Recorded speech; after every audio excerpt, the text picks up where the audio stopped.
Hey, everybody. Good morning, good afternoon, wherever you're tuning in from. I apologize for the delay here. We're having some technical difficulties working through this new platform. But anyway, thanks for your patience. I am Rachel Meidel. I am a fellow at the Baker Institute Center for Energy Studies. I cover energy and environment issues. And today I am moderating a panel on low carbon options for moving freight.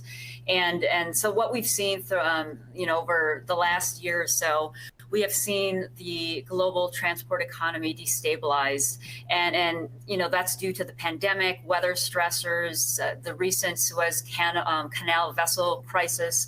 So all of this has emphasized a need for resiliency in the transport sector, as well as a more robust and sustainable supply chain. And that'll help the efficient flow of freight in all modes. And so the transport sector, as you've all been discussing now the last couple days, is currently the fastest growing contributor to emissions. And that includes road, rail, air, marine transport, accounting for almost 30% of global emissions. So the overarching issue that we will address today in our panel is how freight can be moved in a way that maximizes sustainability, in a way that is efficient and significantly minimizes the carbon footprint in various modes of transport. So we'll discuss various low carbon options, we'll look at their challenges, and we will interject some recent policy actions on the national and international front that are influencing the trajectory of the global shipping. So I am joined here today by James Corbett. He is the Environmental Director Europe for World Shipping Council. We also have with us John Lovenberg. He's the Vice President for Environment at BNSF Railway. And hopefully joining us today as well, he's having some technical difficulties connecting, is Naren Phol. He's the President and Managing Director of Maersk North America. And so we will start off with brief introductions and opening remarks from the panelists. We'll start with James. We'll move on to Naren, if he can log on. Otherwise, we'll move directly into John. And then we'll move into a panel discussion. And so for those of you that are tuning in, please feel free to submit your questions in Q&A, and we'll address those as they roll in. So let's get started with you, James, for your opening remarks. Okay, and so I'll share my screen at this point. Very good. Yes. Thank you very much to you, Rachel, and to the Houston Global Freight Summit planners and leaders. I'm going to begin with a set of very quick remarks supported by a relatively few slides. And this builds upon the last panel discussion, which was really exciting and interesting. The key point that I would like to take away today in these slides is essentially that when we look at low carbon options for moving freight, we will likely create signals and incentives for some disruptive and synergistic transition in freight. Mainly the purpose of my remarks is to raise the curiosity, and then of course, there'll be some really good things discussed in the other ones, and then we'll have discussion. The key thing that I want to begin with is that when there are long-run signals to a supply chain, then the entire supply chain adjusts. So really simplistically, we can think of transportation costs and inventory costs as two of the supply chain signals that we try to balance. And what the supply chain does is it works in the long run to find the minima between that.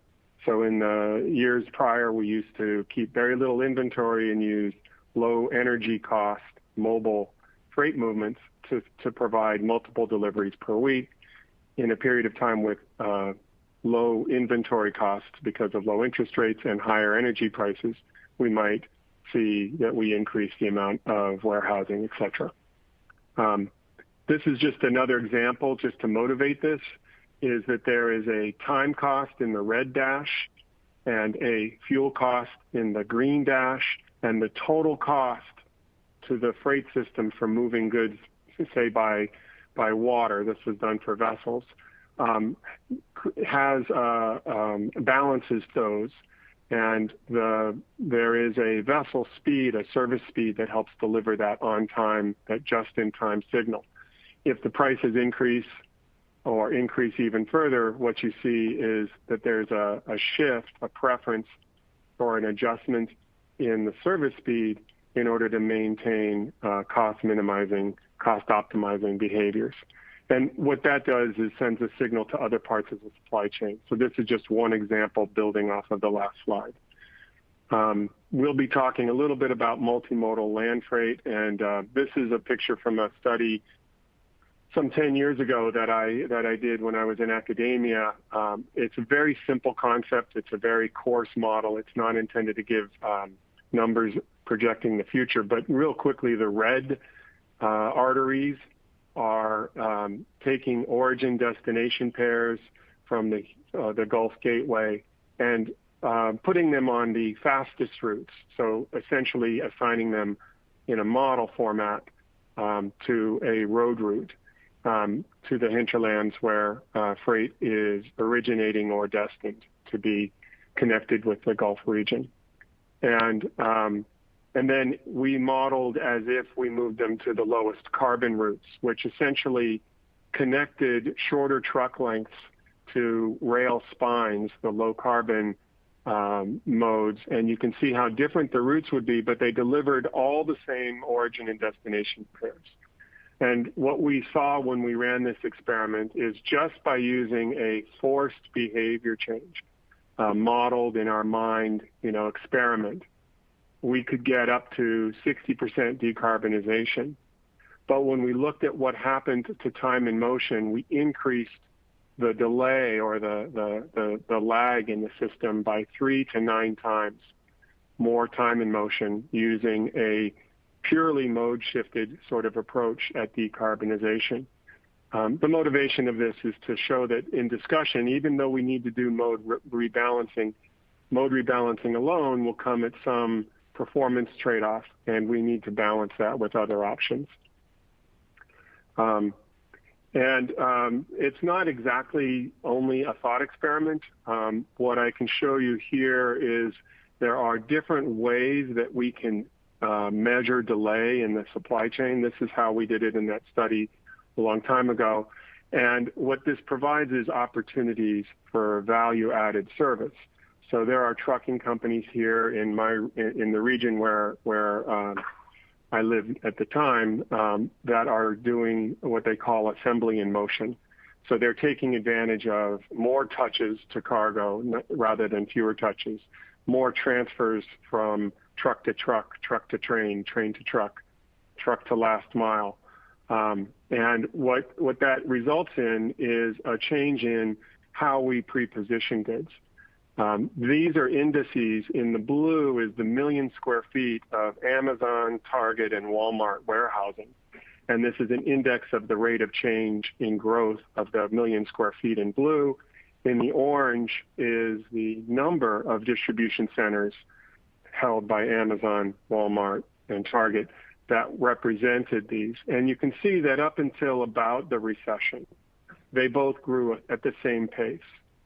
But after the recession, and this is after a period of time when there was slow steaming introduced into ships, which was introduced in the 2007 to 2009 frame, and a number of other changes to favor ground transport in a period of higher energy costs and lower interest costs, the number of warehouses grew at more than 50% faster rate than the square footage. What this means is that we started pre-positioning goods closer and closer to that last mile. And so with an energy signal and a speed response signal, you can see that there was opportunities for value-added service.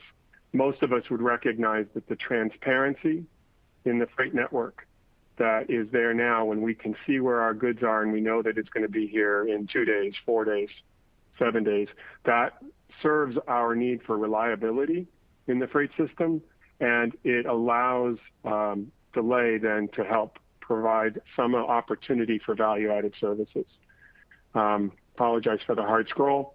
The main issue with decarbonizing, and I've just talked mainly about behavior changes, is that we can't do it only by behavior. We'll need technology and we'll need energy. We need low carbon energy fuels and zero carbon energy systems that we can then combine. When they come, if they come at some price, they will also provide a feedback on behavior. One of the questions that I've spent some time thinking about is whether the market can do that on its own. And there is an opportunity, perhaps some of us will agree, a need for a policy framework to help with those signals. Some colleagues and I came up with what we call the if told degrees of freedom. You can't just put in low carbon fuels and watch the industry do the same thing with them. You can't just put in electric or change the way behavior happens and use the same technologies. We need all of these things: intermodalism, efficient mode balancing, fuels, technology, operations, logistics, and feedback on demand and how we demand the goods we need in the supply chain. All of these factors can be discussed in the very, very short term, like they were yesterday with COVID supply chain responses, and they can be discussed in the long run when it comes to decarbonization. The main thing is that there will be and needs to be public and private attention on all of those 6 if-told levers. There are going to be rules of the road, signals that are either pushing or pulling us toward decarbonization. There are gateways and intermodal terminals that will be the hubs of change. They're the nexus where that infrastructure, that low and zero carbon infrastructure and that advanced cargo handling system investment has to be done together so that there's a good connection between truck, rail, ship, and the processing of goods through port terminals. Then there's going to be a set of energy issues. And then we end up with a problem we won't have time to talk about in these remarks related to the legacy fleets. The point is that there's a set of economic signals and policy signals and a set of decarbonization actions that we can take. They need to be linked. So just to finish up, if we focus on value added, we will be able to find ways for decarbonization that help the system elements work better together. Thank you very much. I hope I was as brief as I needed to be. Yes, thank you, James, for that presentation and opening remarks. And now I'm going to turn it over to John for his. Okay. Can you hear me okay? Yes. Yes. Okay, I'm getting a little bit of an echo. Am I echoing on your end? No, you are not. Okay. I'll deal with that in my headphones here. Okay, are you seeing the slide for me, BNSF slide? Yes, yep, it's up on the screen. Great, okay. So as James teed me up, rail is a lower carbon option for freight. First slide, BNSF. We're a Berkshire Hathaway subsidiary. You can see from the map, we operate in the Western US. We operate over 1,000 trains a day and move over 10 million units per year. Over half of those are consumer products, where we focus on truck and intermodal.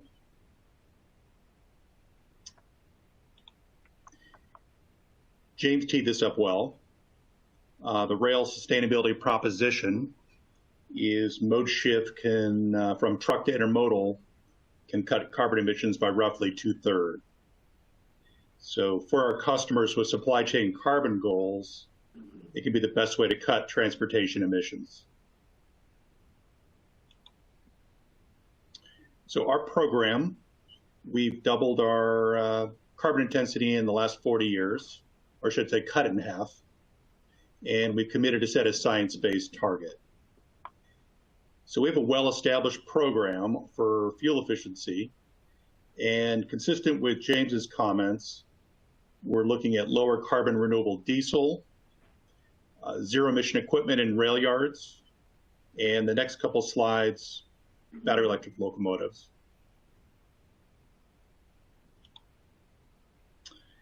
This slide shows some examples of equipment that we've been piloting in yards. Battery electric yard trucks, side loaders, and hybrid rubber tire gantry. So moving over to the battery electric locomotive, an existing battery locomotive, or I should say an existing locomotive, is a diesel engine that makes electricity that runs electric traction motors on the axles. To make a battery electric locomotive, you remove the engine and alternator and put batteries in the locomotive. And so the batteries basically supply your electricity for the traction motors. So the pilot that we just completed the beginning part of this year, we ran in California from Sacramento in the Central Valley to Barstow in the high desert.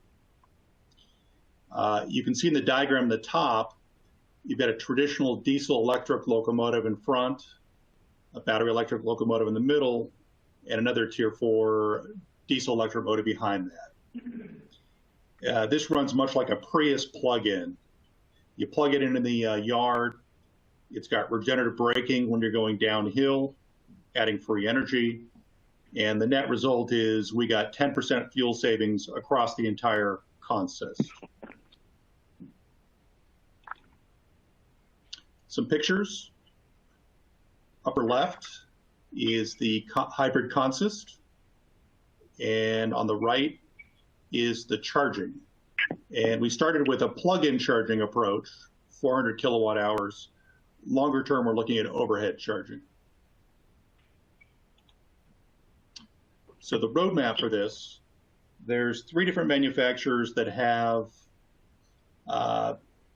ongoing pilots. These are all about 2.5 megawatts of energy storage with plug-in charging.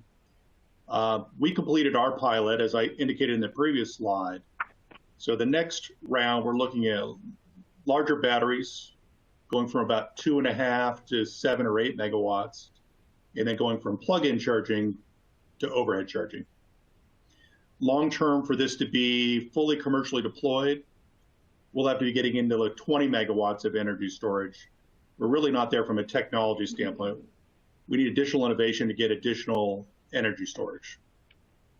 Also, others are looking at hydrogen fuel cell technology for longer distance moves.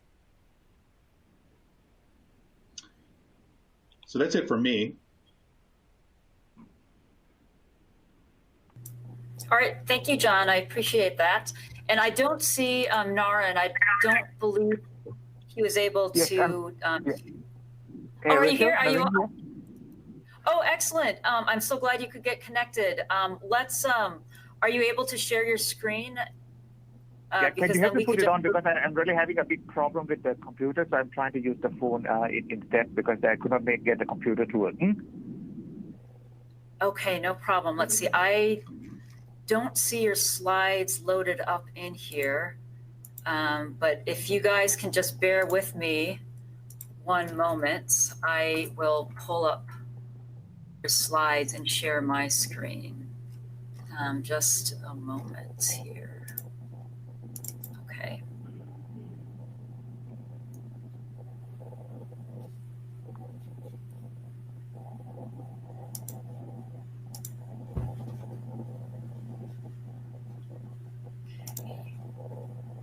All right, so let me share the screen.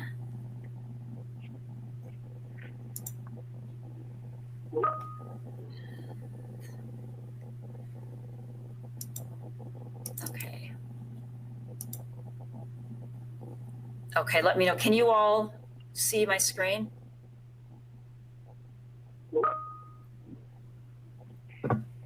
Is that a yes? Okay, very good. And yes, Naren, okay, and just let me know when to advance your slides. Sure. Yeah. Let's go to the second slide. And then first of all, really apologize from my side. I had a real problem trying to log on, but anyway, finally made it here. So just a bit of an intro on here, right? Definitely, this is a very important agenda for the industry, and it is a very important agenda for Maersk. So if we look at from this perspective, ocean shipping moves around 90% of the world cargo and generate around 2 to 3% of the CO2. We are part of the problem, and we definitely want to be part of the solutions in here. So if we also look at the trends of what is happening, our customers are demanding low carbon transportation. And over 90 out of the top 200 customers now have really set a concrete goal to become carbon neutral.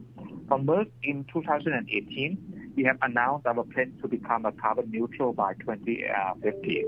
In the near term, by 2020, we will continue to reduce CO2 by 60% and over the 2008 baseline. And so far, we have already reduced around 46%. Also in 2019, we have introduced our low carbon product of Eco Delivery. And March this year, we will have our first carbon neutral liner in the water by 2023, which is around 7 years earlier than the original plan. And all future Maersk-owned vessels will have both dual fuel technology installed, enabling either carbon neutral operations or operation on a standard very low sulfur fuel. In the meanwhile, I think our goal is to further reduce the CO2 by another 60% by 2020, comparing with the 2008 baseline. So if we move to the next slide. Definitely, this is a huge transformation and requires a lot of actions from the different parties from the world. And from our strategy point of view of how we're going to tackle on this problem, certain part is within our control of how do we work toward the design of the carbon neutral vessels, how do we drive more new innovation ideas, really using technology on the different parts that we have to come in. But at the same time, we also require a lot of working with a relevant body like the IMO, that we need to keep pace and to address the hard questions such as the carbon pricing, economics, and incentives and enforcement. To work with the government, we would really need to work to ensure that the regional legislation serves as an incubator, or also for a global goal as we move forward. Okay. Next slide. I was just wondering how it sounded. So from Maersk's point of view, our plan to decarbonize as fast as practically and commercially possible. So all our new ships will have dual fuel technology, ammonia, methanol, and lignin alcohol. We also expect that this will trigger a larger investment in fuel production that help remove the barriers that exist today. We would focus the investment on the upfront of on our side to ensure that we can really switch to the net zero carbon fuel and when customer demand is in place. So actually, if you also look at the pictures from on the right of the slide, what does this really mean in this perspective? So if you just say a 20% increase in freight rate is equivalent to almost 100% increase of a fuel price. But if you look at it from a product point of view, what does this mean to each of the product category? It's around 6 cents from a sneaker's point of view, or like 60 cents from a computer. So these are the kinds of the stuff that we require a lot of collaboration and also working with customers as we drive this one forward. So a couple of examples of what we also have worked with our customers. Next slide. In 2019, we have launched what we call the first carbon neutral ocean transport solutions we have here, where we have worked with our customers to really use this carbon neutral ocean transport to really work with here. It already proved that already exists today, and it's also available in the major trade lanes that we have here. We would continue to work with our clients to really test on these new ideas of what we have here. And on the last slide, there's also some of the dashboards that we are working on to really create the visibility of the impact of what do we do on each of the supply chain side, or what does it have an impact to the clients. So as a company, this is definitely a key part of our strategy to see how do we really drive towards a sustainable future going forward. So that would be a bit of an intro of what we are working on, and then let's leave the rest for the Q&A session. Yep, Rachel, that's it from my side. Okay. All right, great. Thank you, Naren. And I think I stopped my screen. Yeah, I think we have about 20 15, 20 minutes left, and there's a couple key things that I want to make sure that we touch on.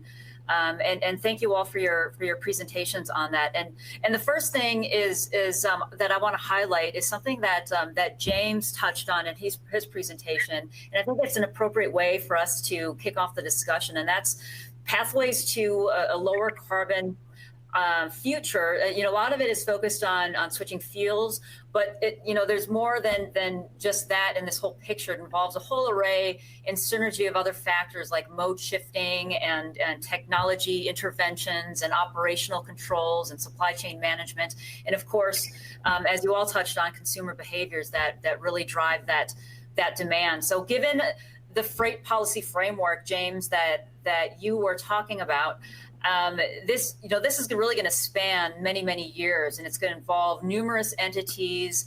So from a planning and strategic perspective, is there a near-term pathway or like a low-hanging fruit, given the framework that you described, and I guess this would be for each of you, that each of your respective organizations is focused on, one that shows the most potential in the short term?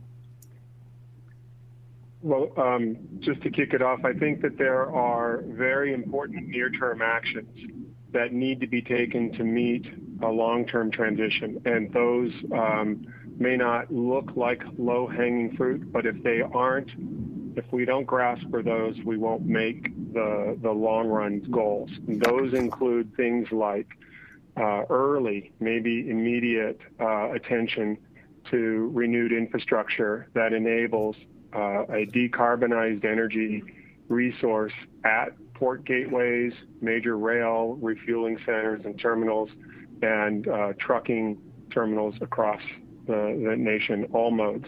So the Houston efforts that were discussed in the last couple of days, those that are able to provide carbon energy performance, decarbonizing energy performance, and match that with the kinds of improvements in the goods flow. Those are critical and near-term requirements. They have to happen so that when vessels ready for low-carbon, zero-carbon fuels, when trucks ready for hybrid, electric, or zero-carbon energy systems, and when rail connectivity is ready to perform, those connections have to be ready at the nexus, these gateways. Well, so let me ask a question about renewable diesel. I mean, and this I guess would be particularly for you, John, and what you described in your presentation. So diesel has long been the technology of choice for moving goods by rail, and as renewable diesel growth continues to gain traction, especially here in the United States, it's signaling both inbound and outbound growth opportunities for the industry. And I think the biggest advantage is that it can be distributed using existing infrastructure without requiring any specialized storage tanks, and it's essentially a drop-in fuel that requires no change to the engine. Be blended, can be run in existing pipelines, but producers, on the other hand, they face significant supply chain and logistics considerations when making that decision to compete in the renewable fuel market. So are there, and just a reminder for those of you that are on, if you could mute yourselves, please. But now, are there, what are the factors to consider, with this, some of the challenges in optimizing inbound feedstocks or outbound finished products pertaining to rail? Can you talk about some of these considerations and maybe some of the key strategic decisions critical to the success of renewable diesel?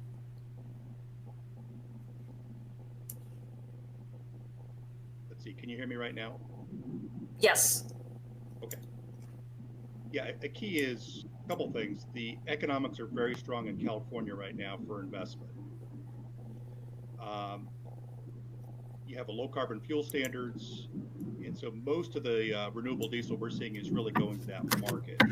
So the economic signals right now are going to states that have low carbon fuel standards. California, let's see, well, Oregon and Washington are adding low carbon fuel standards, and other states are considering it. But a key part of,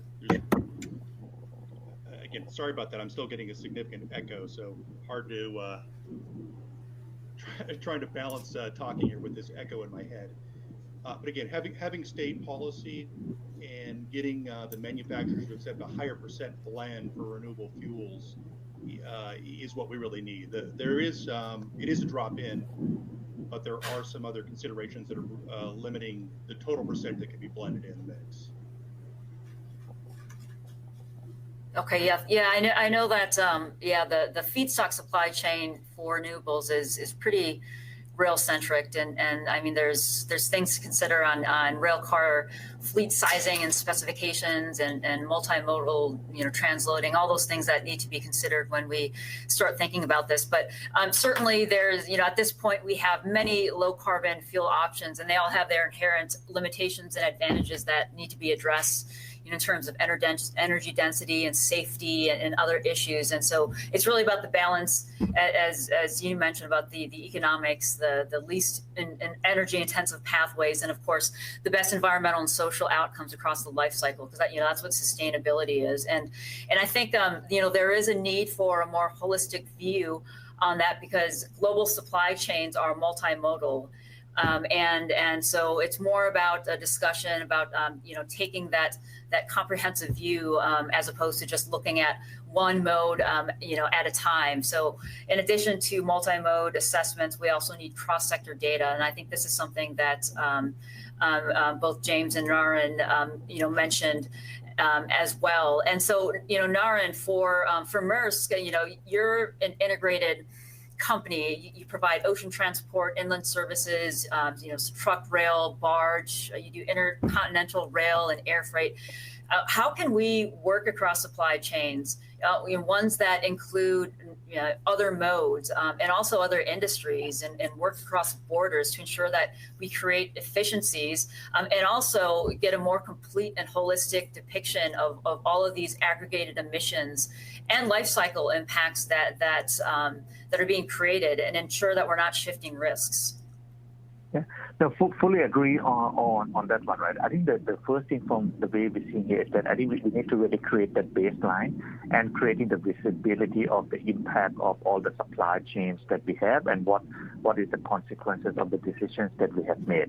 From Maersk's side, I think we have started a lot on the ocean side that we have worked, and that was a bit of what I have talked before, and we are quite a couple of years ahead of plan. But we also fully recognize the same way you mentioned that by just only focusing only on port-to-port ocean is not going to solve any problem, because for example, if we just only shift 4% of the ocean into air freight, any savings, even though we go carbon neutral, will be wiped out by just only a 4% shift from ocean to air freight. So that also would require a totally holistic point of view. We have set up a team to really now also set a more bold visions to really go into it based on the scope that we have to basically address that. Do we have all the answers? We don't.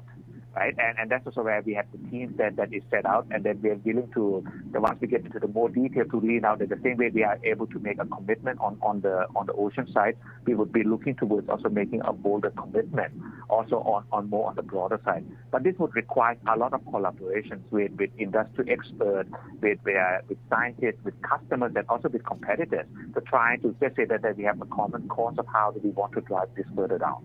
So that is our current approach.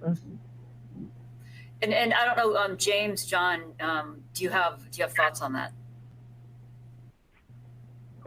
So I can add that what the ambition and the interaction that Naren is describing really depends upon all of the parts of the supply chain moving to the best of their agency together with some coordination, but to recognize that will inevitably result in some, what I like to call, trial and success. In other words, efforts that were made to choose lower carbon energy carriers in the last 5 to 7 to 10 years have resulted in some carriers choosing fuel options and capital investment in trying out some new fuels that may end up not being the fuels chosen in the next steady state when all of the modes integrate. And when I pointed to the need for port infrastructure investment as sort of, I'd call it the biggest nut to crack, not the low-hanging fruit too much by itself, but in order for a fleet investing like Maersk is in a low-carbon next-generation fleet, maybe a zero-carbon or carbon-neutral fleet, they're going to need to be met with fuel supply that the infrastructure transformation has to provide. And when rail networks are able to perform at their best in class for carbon, they're going to need the on-road mobile transfer fleets to make that connectivity happen where they don't have on-dock rail at a port. So it is a situation of trying to coordinate decision-making agents from across the supply chain, and some of that will succeed, and some of that will be the trial toward the success. Yeah, so we know that there's things that we're grappling with now with global climate targets. You know, we are looking at UN Sustainable Development Goals, companies trying to align their operations with those. There's a lot of investor and consumer desires. You know, a lot of that's driving the decarbonization measures. But what incentives currently exist, do you think, for the industry to lower fuels and carbon emissions outside of some of those things? I know that, you know, market forces, they already play a significant incentive for industry to minimize energy use and you know, therefore emissions. I mean, maybe the greatest incentive is lowering the cost of fuel. Well, I think there's the supply chain, the commitments among the leaders in the supply chain, the commitment by the liner industry, for example, to sign on to the decarbonization targets set through the International Maritime Organization. The alignment of industry ambitions with policy ambitions is really important. It will not be able to be done alone in the market by itself if we compare a pricing signal for decarbonized fuel technology and behaviors with a traditional fossil form. The fossil one will be less costly. So we need pathways, technology pathways that are clear through trial and success and effort and experiment, and we need those to be shared among the companies who make up the supply chain. And then we'll need some market-based measures to help price the new fuels to be service competitive across the supply chain. All right, it looks like, John, are you able to hear us? He sent a note saying he lost his voice connectivity on here. Well, so I think we're closing out here in several minutes, but one thing I did want to bring up, because John brought this up in his conversation, is the use of battery electric locomotives and sizing up some of those things. And what's relevant to this discussion is that of sustainability and looking across supply chains and unprecedented collaboration throughout supply chains. And some of that is going to require data that we're not really quantifying at this moment, because a lot of the low carbon fuel options and the technologies used to support a low carbon industry have greater environmental and social impacts when you look across that entire life cycle. High geographical concentrations of social impacts and mining and processing and non-OECD environments where they have lower environment, health, and safety laws. And so with a heightened focus on ESG metrics and reporting of those, coupled with these aggressive climate targets, that's going to cause an over-reliance on offshore minerals and supplying. How do we strike a balance between the desire to meet all of these global climate targets and sustainability goals without offsetting the overall sustainability profile? How do we account for all of these supply chain impacts on our business strategies? And I don't know, John, if you're able to, he can hear me, but I don't know if you're able to respond to that. And if not, I'm speaking now, if you can hear me or not. We can hear you, got it. Okay. Yeah, I guess one comment I would make on the supply chain integration is we've definitely been working with customers like Maersk on improved coordination among our systems. We've developed a web-based app with some of the integration on communication. I mentioned when you were talking about that integration piece, I wanted to mention some of that supply chain communication and connectivity activities going on. As far as the next steps for us, it really is about the economics and getting investments made. When we're trying to make the decision about where we go long term between fuels and battery electric, the differential cost of energy and the efficiency of the systems are really key in us being able to make that shift. So that's part of the focus that we've had in working with Maersk or trucks. Each of the modes is really focused on how do you make the economic play work to move forward to make that transition. So I had a little trouble hearing, but those are a couple of comments I wanted to make on both the integration piece and that long-term transition and how we're going to make that transition work.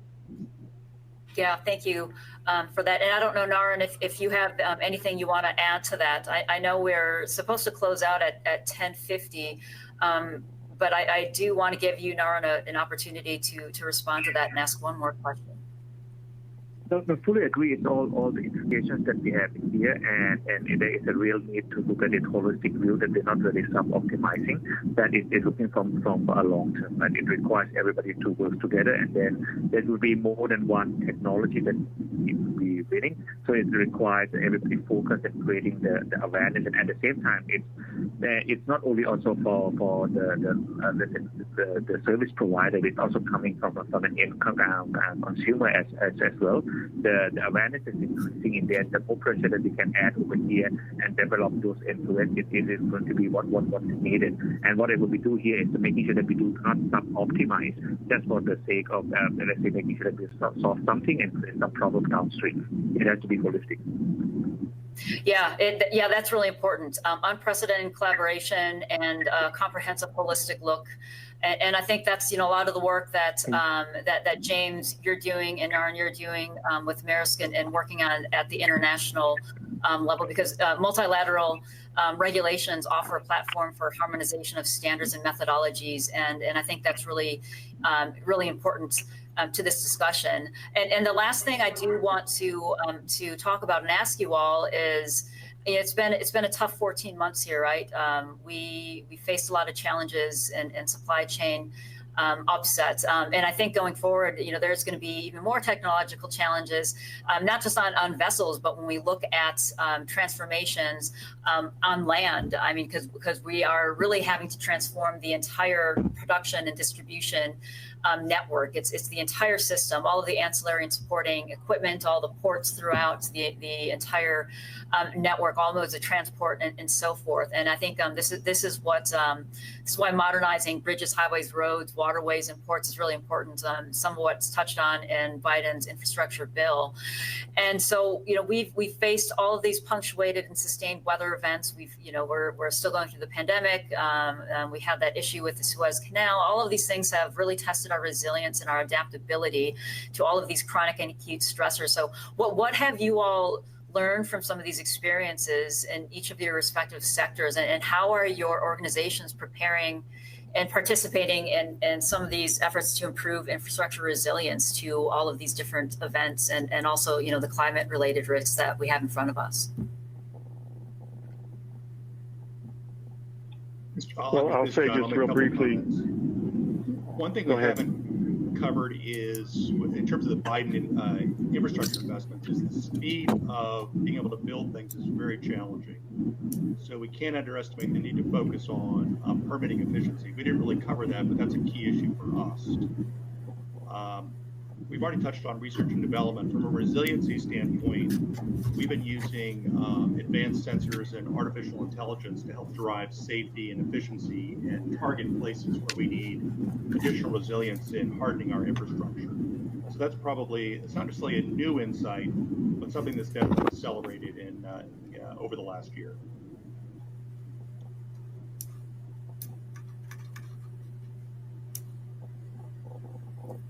Rachel, I can build on two quick things. The important question you had about these new resources, deep sea resources, et cetera. I think there's two quick things there. Is that life cycle assessment of these new alternatives is needed, and that can include the extraction and resource preparation for any of these new technologies or energy carriers. And the important thing to recognize is that achieving low carbon and zero carbon performance in the freight sector will require investment in resources that are not themselves going to be carbon free. It's not going to be resource neutral, these transitions. It is a new set of infrastructure.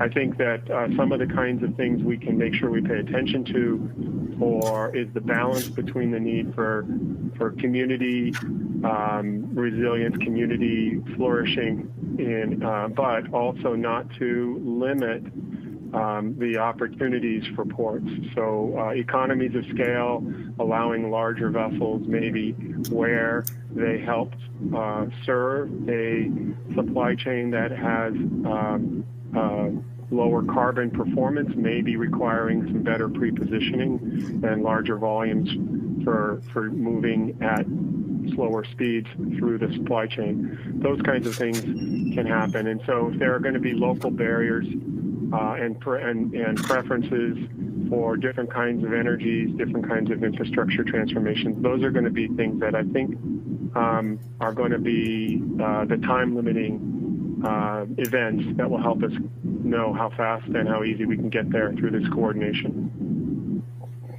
Yeah, thank you. And I'll just close this out before I turn it over back to Ed and Roger. But I think all of those things are really important. I mean, we need modernized regulations. We need more coordinated regulations, especially how integrated our entire supply chains are. And it's more than just looking at it one mode at a time. We really need cross-sector collaboration. We need intermodal collaboration, and especially when we look at life cycle assessments, going beyond just the emissions of a vehicle, but actually looking at it through the entire life cycle throughout the entire supply chain. And innovation is key for all of that. And if our goal is decarbonization, it's important that we don't precipitously and prematurely rule out any one technology or fuel. It's important that we look at that from a very broad level. So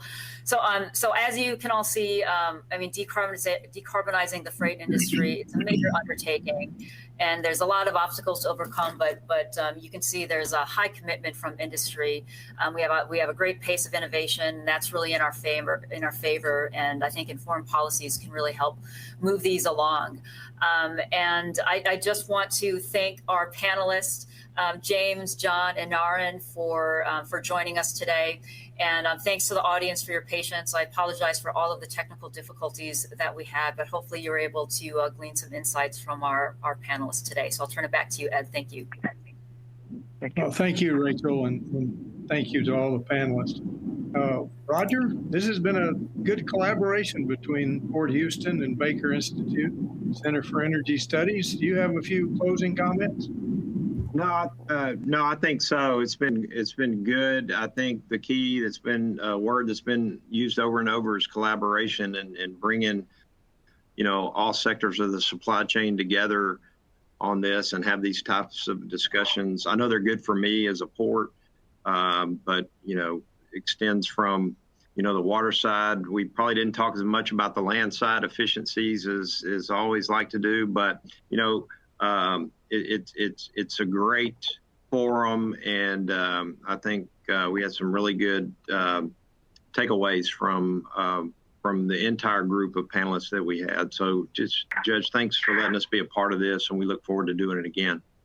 Well, thank you. And as you said, this summit has brought together shippers, carriers, fuel providers, academics, and hopefully, and again, this has been kind of my life's work. Hopefully, this is going to move that focus on freight just a little bit more into the public consciousness, because, as we said at the beginning, people don't miss freight until it doesn't get to them, and then they want to know what happened. And so I look forward to future efforts like this to facilitating that focus on the need to move freight. It's long been forgotten, and to bring everybody together, and maybe next time we'll even manage to get some consumers involved so that they understand the process. So to everybody who participated, thank you very much. To the folks behind the scenes that made the technology work, really many thanks for that. But to Port Houston, Baker Institute, Center for Energy Studies, and all participants, I think this has been a good start, but it's just a start. So let's use this as the foundation for doing more in the future. Okay, Roger? Yeah, let's do it. All right. Thanks, everybody. Thank you. That concludes the summit.